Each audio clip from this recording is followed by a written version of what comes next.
Adelik's mansion was exactly as ostentatious as Chioma had imagined. Sprawling grounds, excessive gold trim, fountains that probably cost more than her father's entire shop.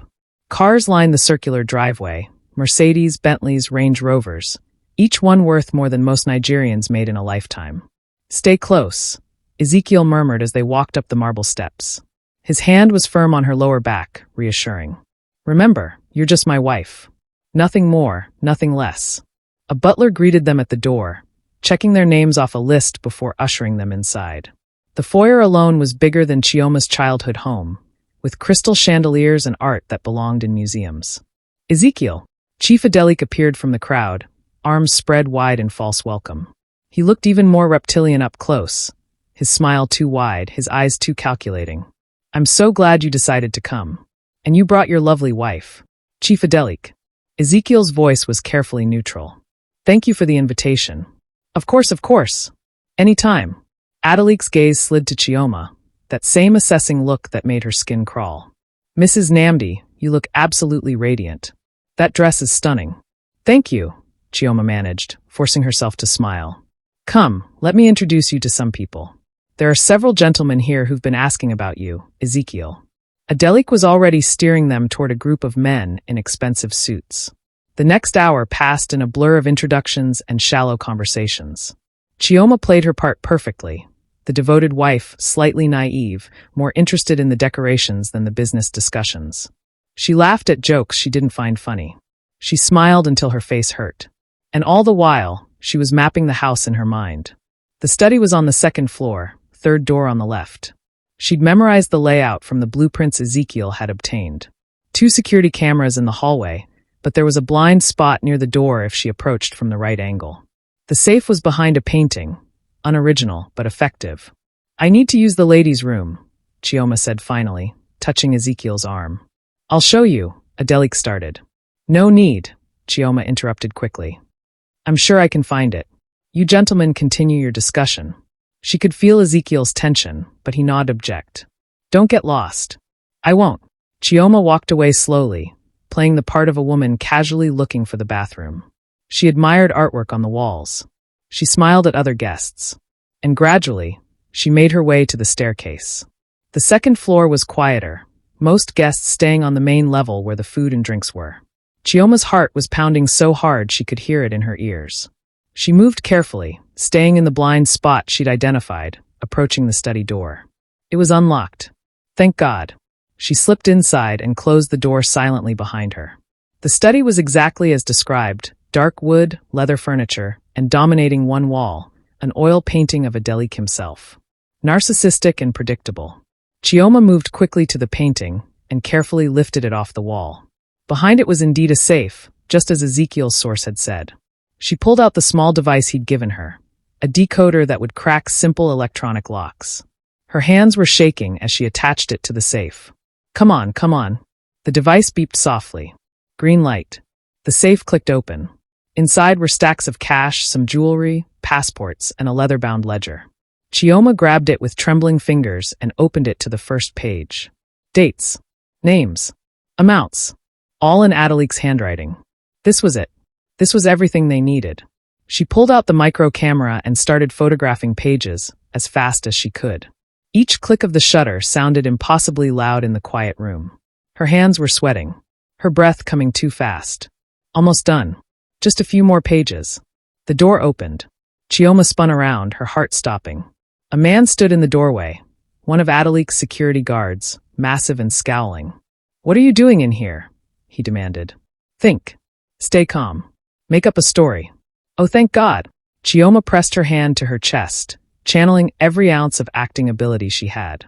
"I've been looking everywhere for the bathroom. This house is like a maze. Is this not?" She looked around as if seeing the study for the first time.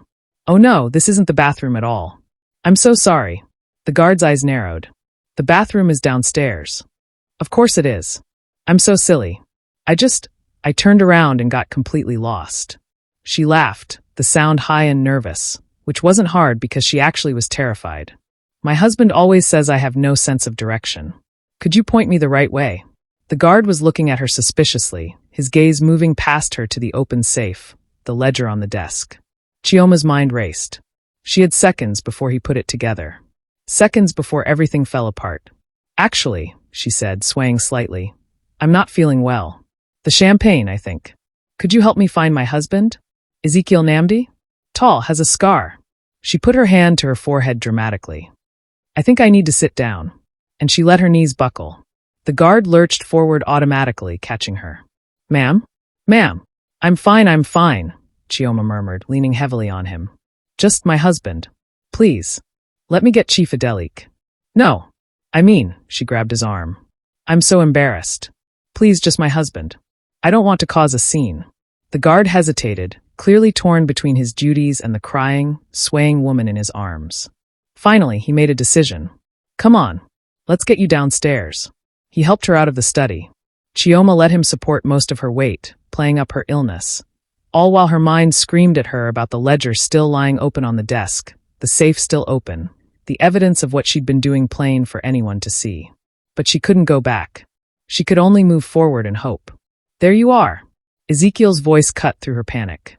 He appeared at the top of the stairs, his face a perfect mask of concern. Darling, what happened? She got lost, said she wasn't feeling well, the guard explained. Ezekiel took Chioma from him smoothly, his arm supporting her. Too much champagne. She's not used to drinking. He smiled apologetically at the guard. Thank you for helping her. There's a problem, sir, the guard said, his voice hardening. I found her in Chief Adelik's private study. The safe was open. Ezekiel's arm tightened fractionally around Chioma, the only sign of his tension. The safe was open? Yes. And there was a ledger on the desk. I see. Ezekiel's voice was calm, but Chioma could feel the coiled tension in his body. That does seem strange. Though I'm sure my wife wasn't trying to break into anything. She can barely navigate a normal house, let alone crack a safe. He laughed lightly. Did you see her with anything? Any tools, devices? The guard paused, clearly thinking back. No. Then perhaps Chief Adelik left it open himself? Or someone else was in there before my wife stumbled in looking for a bathroom. It was a reasonable explanation. The guard's suspicion wavered. In any case, Ezekiel continued, we should probably let Chief Adelik know. For security purposes. Where is he? Downstairs. I'll take you. No need. You should check the study again, make sure nothing is missing. Ezekiel was already guiding Chioma toward the stairs. We'll find our host and explain what happened. Thank you again for your help. He didn't give the guard a chance to argue, just moved them smoothly down the stairs and into the crowd. As soon as they were out of sight, his grip on Chioma tightened. Did you get it? He asked quietly. Most of it. Maybe 3/4 of the pages. Her voice was shaking. Ezekiel, I left the ledger open. He's going to know. I know. We need to leave. Now. But before they could reach the door, Chief Adelik appeared, blocking their path. His smile was still in place, but his eyes were cold. Leaving so soon? My wife isn't feeling well, Ezekiel said smoothly. Too much champagne. How unfortunate. Adelik's gaze moved to Chioma, assessing. I heard she got lost. Ended up in my private study. An accident. Your guard explained the situation. Did he? Adelik stepped closer.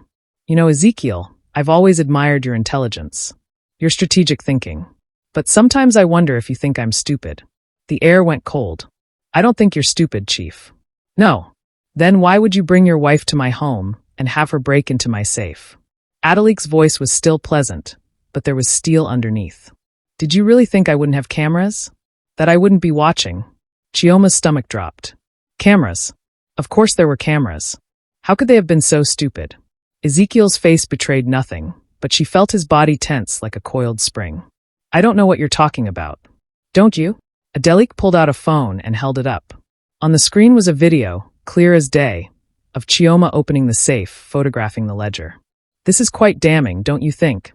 Around them, the party continued, but several of Adelik's men had appeared, surrounding them. No one else seemed to notice. Or if they did, they were looking carefully away. Let her go, Ezekiel said, his voice low and dangerous. This is between you and me. Oh, I don't think so. Adelik's smile widened.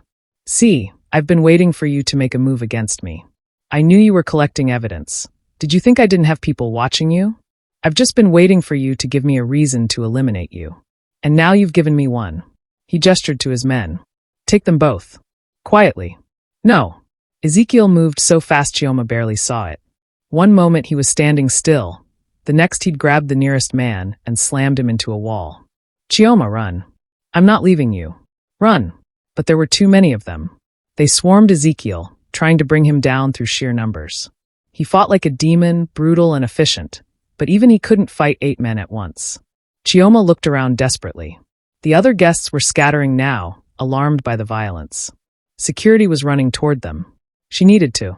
A hand grabbed her arm. She spun, ready to fight, but froze when she felt something press against her ribs. Don't move, one of Adelik's men hissed. Or I'll put a bullet in you right here. She watched helplessly as they finally overpowered Ezekiel, forcing him to his knees. His face was bloody, his lips split, but his eyes, God, his eyes were on her, desperate and furious.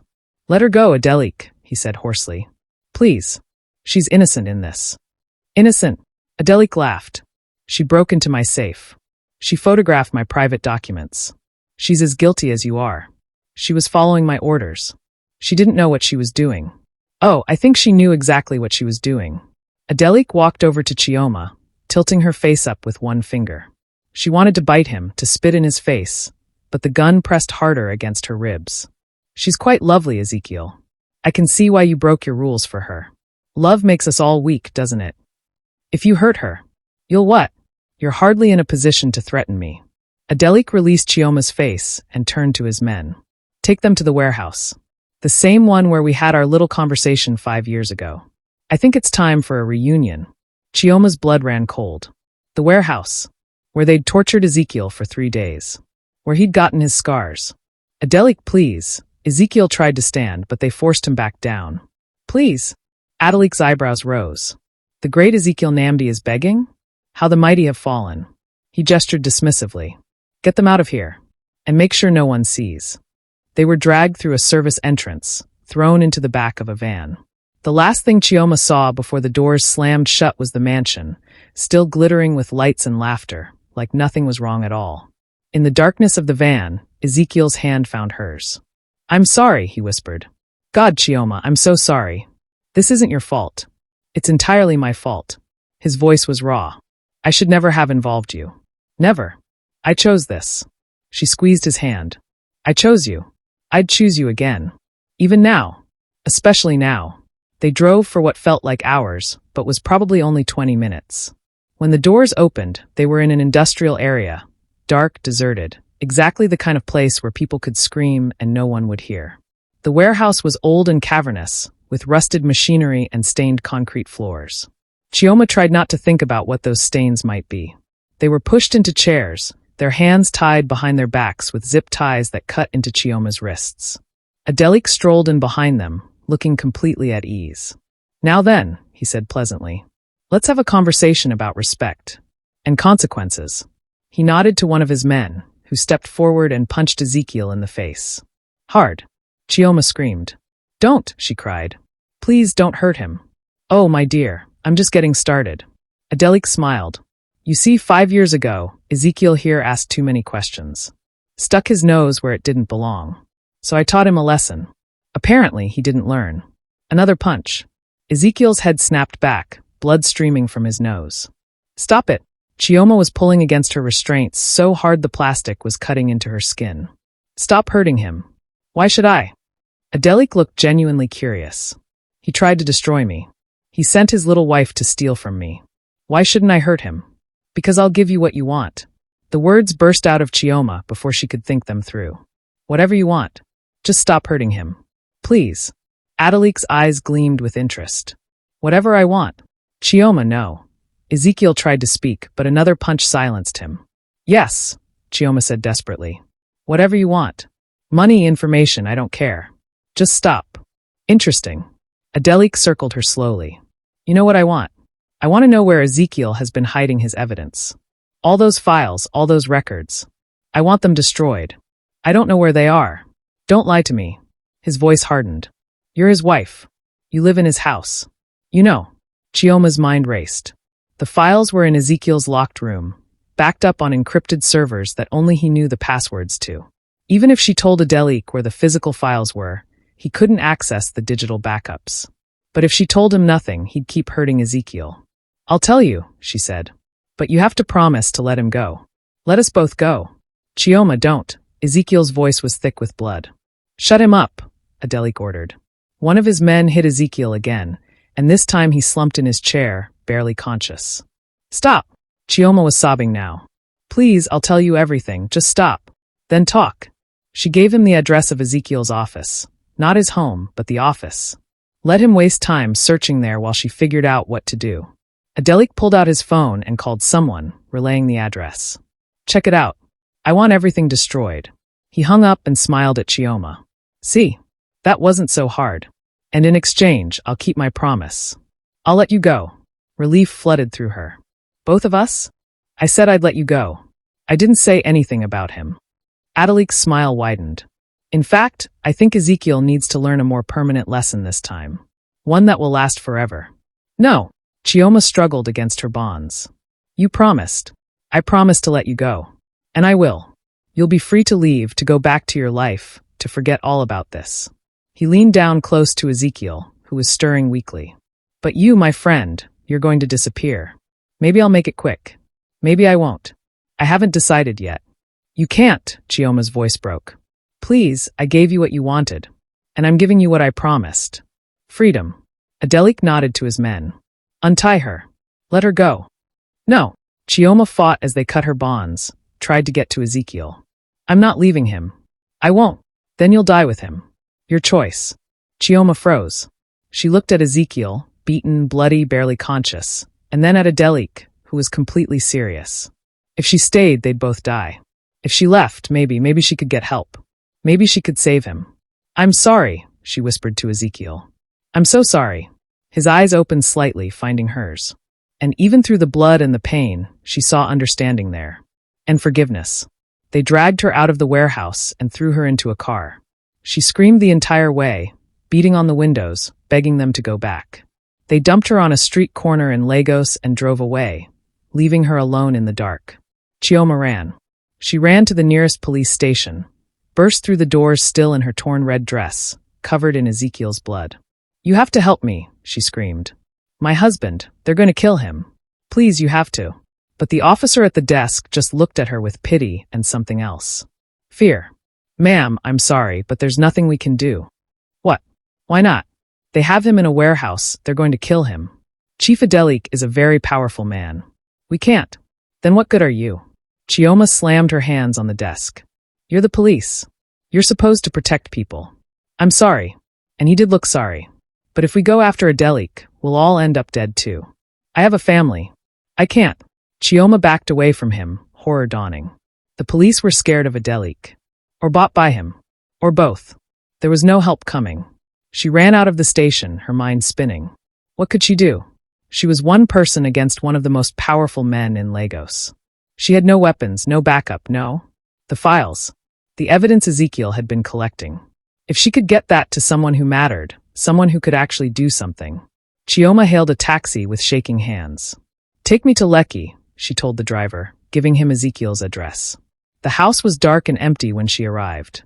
She ran straight to the locked room, grabbed the chair from the hallway, and smashed through the door. The lock splintered. Inside, she gathered everything. Hard drives, file folders, USB drives, anything that looked important. She shoved it all into a bag, her hands shaking so badly she kept dropping things. Think, Chioma. Think. Who can help? Who has the power to go after Adelik? And then it hit her. Ezekiel had mentioned once that he'd been in contact with a federal investigator.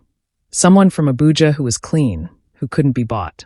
Someone who'd been waiting for enough evidence to move against Adelik. She dumped out the files, searching desperately until she found it. A business card with a name and number. Detective Amina Bello. FCC. Chioma called the number with trembling fingers. It rang once. Twice. 3 times. Hello. A woman's voice, alert despite the late hour. Detective Bello? My name is Chioma Nnamdi. I'm Ezekiel Nnamdi's wife. He's been collecting evidence on Chief Adelik and, her voice broke. And Adelik has him. He's going to kill him. I have all the files, all the evidence, everything you need, but please, you have to help him. Please. There was a pause. Then, where are you? His house in Lekki. But I can come to you, I can. Stay there. I'm sending a team now. Don't open the door for anyone except federal agents. Do you understand? How long? 20 minutes. Hold on, Mrs. Nnamdi. We're coming. The line went dead. 20 minutes. Chioma looked at the clock. How long had it been since she'd left the warehouse? 30 minutes. 40? Was Ezekiel still alive? She paced the living room, clutching her phone, jumping at every sound. Time moved like syrup, thick and slow and agonizing. When the knock finally came, she nearly broke the door running to it. Federal agents, a voice called. Mrs. Nnamdi? She opened the door to find Detective Bello, a woman in her 40s with sharp eyes and a no-nonsense demeanor, flanked by a team of armed officers. The files? Bello asked immediately. Chioma ran to get the bag, dumping it all on the coffee table. It's all here. Everything. But please, my husband. Bello was already on her phone. I need a tactical team at these coordinates immediately. Possible hostage situation. Chief Adelik is the suspect. Yes, that Adelik. I don't care who he knows, we have enough evidence to move on him now. She hung up and turned to Chioma. Where exactly is he? Chioma gave her the address of the warehouse as best she could remember. The industrial area, the cross streets. But I don't know the exact building. We'll find it. You. Bello pointed at one of her team. Stay with Mrs. Nnamdi. Keep her safe. The rest of you with me. I'm coming with you, Chioma said immediately. Mrs. Nnamdi. He's my husband. I'm coming. Bello looked like she wanted to argue, but something in Chioma's face stopped her. Fine. But you stay in the car. Understood. Understood. They drove through the dark Lagos streets with sirens blaring, an entire convoy of federal vehicles. Chioma sat in the back, her hands clenched into fists, praying to every deity she could think of. Please let him be alive. Please let him be alive. When they reached the industrial area, Bello's team spread out, searching building by building. Chioma watched from the car, her heart in her throat. And then she heard it. Gunshots. Stay here. Bello ordered, but Chioma was already out of the car, running toward the sound. She found the warehouse just as Bello's team was storming in. More gunshots. Shouting. The sound of people running. And then, miracle of miracles, Ezekiel stumbled out supported by 2 agents. He was barely conscious, covered in blood, but he was alive. Ezekiel. Chioma ran to him, catching him as he sagged. Oh God, Ezekiel. Chioma. His eyes struggled to focus on her. You're safe? I'm fine. I'm fine. Don't talk, just... She was crying so hard she could barely see. Just stay with me, okay? Stay with me. Always, he whispered, and then his eyes closed. Chioma sat on the hospital balcony, watching the Lagos sunset paint the sky in shades of orange and gold. Behind her, she could hear the sounds of the ward, nurses making rounds, visitors chatting, the beep of monitors. It had been a long 3 months. Ezekiel had spent 2 weeks in intensive care, hovering between life and death. Broken ribs, internal bleeding, severe head trauma. The doctors hadn't been sure he'd make it. But he'd fought. The way he always fought. And slowly, impossibly, he'd healed. The evidence Chioma had given Detective Bello had been enough to bring down not just Adelik, but his entire network. Arrests had been made. Assets seized. Corruption exposed. The story had dominated the news for weeks. Debt collector brings down criminal empire. The woman who saved Nigeria's most dangerous man. The headlines had been sensational and ridiculous and invasive. But they'd told the truth. Ezekiel had spent 5 years building a case against the people who'd victimized Lagos's most vulnerable. And now those people would face justice. You're thinking too hard again. Chioma turned to find Ezekiel standing in the doorway. He was still thin from his hospital stay, still healing, but he was on his feet. And he was smiling. I'm allowed to think, she said, moving to help him to a chair. Thinking leads to worrying. Worrying leads to stress. He settled carefully into the seat, wincing slightly. And stress is bad for the baby. Chioma's hand went automatically to her still flat stomach. They'd found out 2 weeks ago. A miracle, the doctor had called it, after everything they'd been through. Chioma just called it their future. The baby is fine, she said firmly. We're all fine. Are we? Ezekiel took her hand, lacing their fingers together. Really? She knew what he was asking. They'd been through hell. They'd almost died. The trauma of it all was still fresh, still raw. But they'd survived. Together. Really, she said softly. We're going to be okay. How can you be so sure? Because I love you. Because you love me. Because we've already survived the worst and we're still here. She leaned in to kiss him gently. And because our story isn't over yet. It's just beginning. Ezekiel's arms came around her carefully, holding her close. I don't deserve you. Probably not. He laughed, the sound rusty but genuine. I'm serious. After everything I put you through. You didn't put me through anything. We went through it together. She pulled back to look at him. That's what marriage means, Ezekiel. Real marriage. Not the arrangement we started with, but what we became. Partners. In everything. So we're really doing this? Staying married? Having a family? Unless you've changed your mind about the 2-year expiration date. I changed my mind about that approximately 5 minutes after I met you. He cupped her face gently. You terrified me from the start. I terrified you? You're the scary debt collector. And you're the woman who looked at me, really looked at me, and didn't see a monster. His voice went soft. You saw me, Chioma. The real me. How could I not fall in love with you? It is pretty impressive, Chioma teased. My irresistible charm and all. Your impossible stubbornness, you mean. That too. They sat together as the sun set, watching the city lights begin to twinkle. Somewhere out there, people were going about their lives. Working, loving, struggling, surviving. Just like they had. Just like they would continue to do. Ezekiel. Yes. Thank you. For what? For coming to collect that debt. She smiled at his confused expression. If you hadn't, we never would have met. I never would have known what it felt like to be loved like this. I think I got the better end of that deal, Ezekiel said quietly. I came for money and left with everything that mattered. Smooth. I have my moments. She kissed him again, deeper this time, pouring everything she felt into it. When they broke apart, they were both smiling. So what now? Chioma asked. What does the famous Ezekiel Nnamdi do for an encore? Famous is generous. Notorious is more accurate. He considered. Detective Bello offered me a consultant position with the FCC, helping them track down other criminal networks. And I'm thinking about it, but only if it's something we decide together. No more secrets. No more solo operations. I like that plan.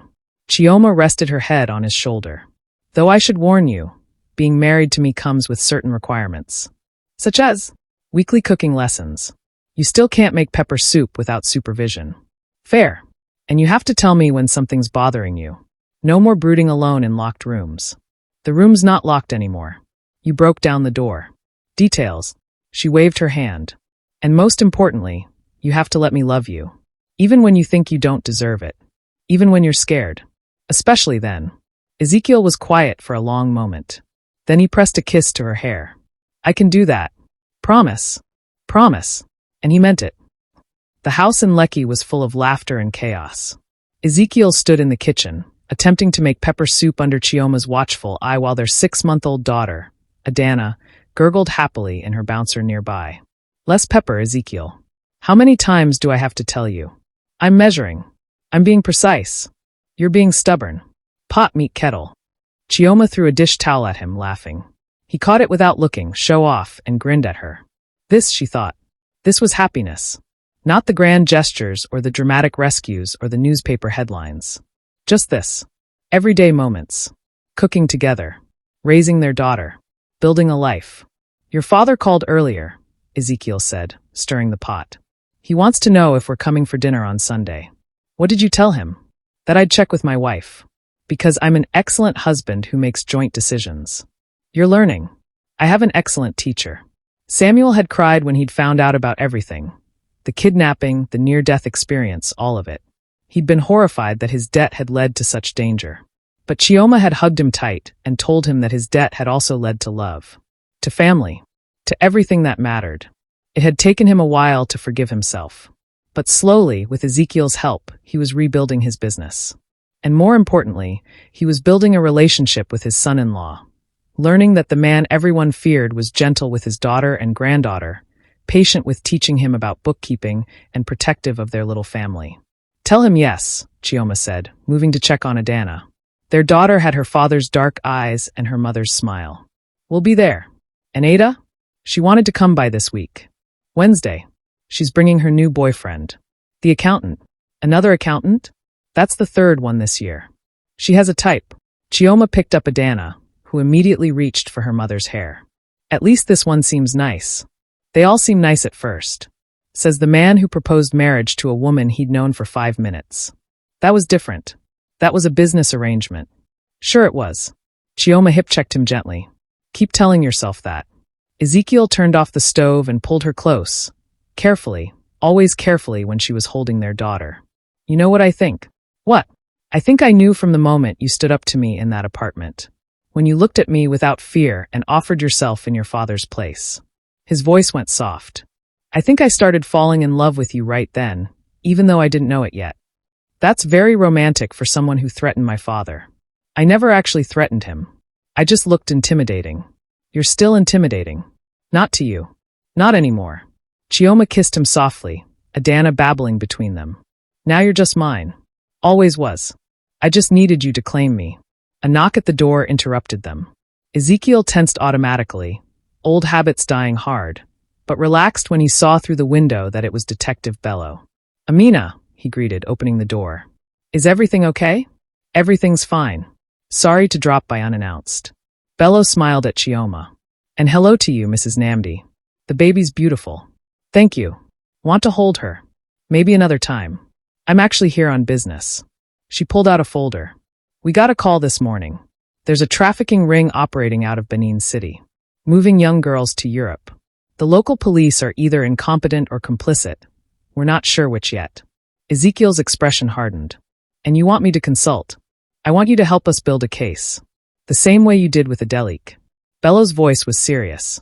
These men are hurting children, Ezekiel. We need to stop them. Chioma watched her husband's face, saw the war playing out there. The desire to help. The fear of putting his family in danger again.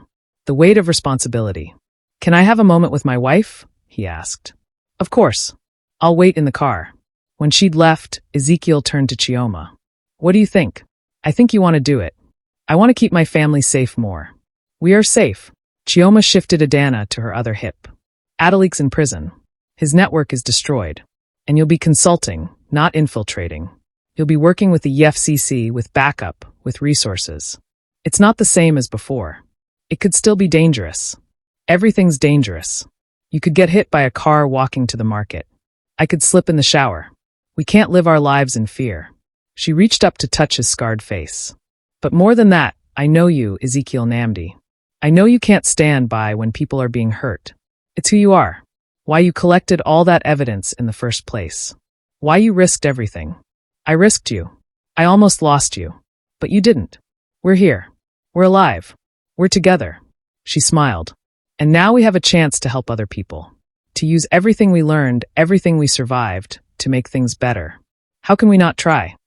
Ezekiel pulled her close, burying his face in her hair. How are you so brave? I learned from the best. I love you so much it terrifies me. Good. She kissed his neck softly. Be terrified. Then do it anyway. That's what courage is. He held her for a long moment, drawing strength from her presence. Then he pulled back and nodded. Okay, let's do it. Together. Together, Chioma agreed. They walked out to Bello's car hand in hand, Adana nestled between them. The detective smiled when she saw them. So, we're in, Ezekiel said firmly. But I have conditions.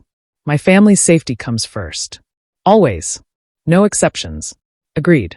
You'll have full protection detail. State-of-the-art security at your home. Regular check-ins. And I work from home when possible. I'm not missing my daughter's childhood for this. Also agreed. Bello extended her hand. Welcome to the team, Mr. Nnamdi. He shook it. Just Ezekiel. Mr. Nnamdi makes me sound respectable. You are respectable. You're a hero. I'm a man trying to do the right thing. There's a difference. As Bello drove away, Ezekiel and Chioma stood in their driveway, watching the Lagos traffic flow past. Their daughter yawned, getting sleepy. Nap time, Chioma announced. Then I want to hear all about this case. You don't have to be involved. We're partners, remember? In everything. I remember. He followed her inside, his hand finding the small of her back automatically. Though technically, you're not a trained investigator. No, but I'm an excellent teacher. Which means I'm good at understanding people, seeing patterns, noticing details. She grinned at him over her shoulder. Plus, I successfully broke into Chief Adelik's safe. I think I've earned my place on the team. You nearly gave me a heart attack doing that. But I did it. Admit it, you were impressed. Terrified. The word you're looking for is terrified. Potato. Ezekiel laughed, the sound warm and genuine. A year ago, he'd rarely laughed, rarely smiled, had been so closed off and alone that the idea of this, domestic happiness, a family lightness, had seemed impossible. Now it was his entire world. As Chioma put Adana down for her nap, Ezekiel stood in the doorway watching them. His wife, singing softly to their daughter. The late afternoon sun streaming through the window. The peaceful quiet of their home. This was what he'd been fighting for all along, he realized. Not just justice or revenge or exposing corruption, but this. The chance for people to live without fear. To build families. To find love. To be free. Ezekiel? Chioma's voice pulled him from his thoughts. You okay? Yeah. He moved to wrap his arms around her from behind, both of them looking down at their sleeping daughter. I'm more than okay. I'm happy. Good. She leaned back against him. You deserve to be happy. We both do. After everything we've been through? Absolutely. She turned in his arms. So here's the plan. We help Detective Bello stop the bad guys. We raise our daughter. We have more cooking lessons because you still can't be trusted alone with Pepper. We grow old together. How does that sound? Like the best deal I've ever made. Better than the marriage arrangement? That wasn't a deal. That was fate. Chioma rolled her eyes. When did you become such a romantic? When I married you. He kissed her softly. You bring it out in me. I bring out a lot of things in you. Is that so? Patience. Gentleness. The ability to change a diaper without gagging. That last one is still a work in progress. She laughed, the sound filling their home with warmth. And Ezekiel thought about that night 3 months into their marriage, when they'd stood in his locked room surrounded by evidence and fear, when everything had seemed impossible. Chioma had asked him then how they'd gotten there.